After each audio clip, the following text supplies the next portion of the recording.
The sanctions by the Trump administration have serious ripple effects for Rusal's operations worldwide. And even though Finance Minister Winston Jordan gave some assurance 2 weeks ago, emotions were running high among bauxite workers. That's because Unnerve Carriers, a Germany headquartered bauxite transshipment company, is reportedly expected to close its operations here. That would place at least 200 Guyanese jobs in jeopardy. Ministers of Natural Resources Raphael Trotman and Simone Brooms, General Secretary of the Guyana Bauxite and General Workers Union Mr. Lincoln Lewis, and other officials visited the bauxite operations in Kwakwani on Wednesday.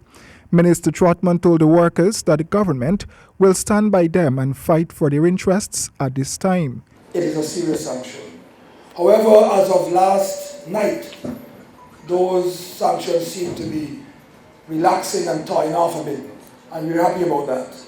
And as I quoted the words of the Minister of Finance, but in America they call him the Secretary of the Treasury, he said the government's intention in America is not to harm the company or its workers, that's you. Neither, this is the important part, neither the allies or partners of the United States. The minister has proposed to Cabinet the establishment of a task force which will be headed by Minister Brooms. That task force is expected not only to deal with the U.S. sanctions issue, but to oversee what is happening generally with the operations in the bauxite industry here.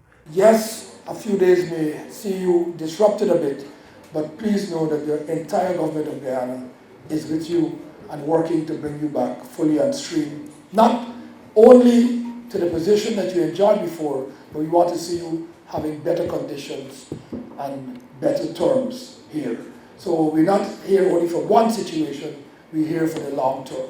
Minister Brooms also assured the workers of the government's commitment to their cause. I want to say to you that it's not about how much money comes into the country, but first it's the people who live here.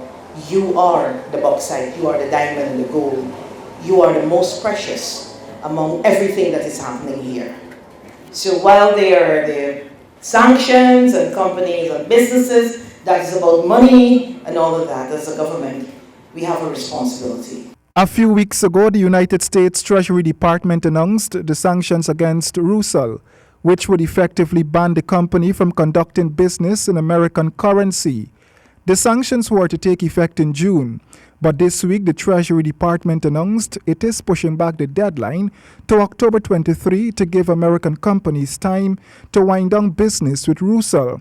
Additionally, BCGI is working with the Bank of Guyana to open accounts in euro currency to continue operations. Roy Dan James, HGP Nightly News.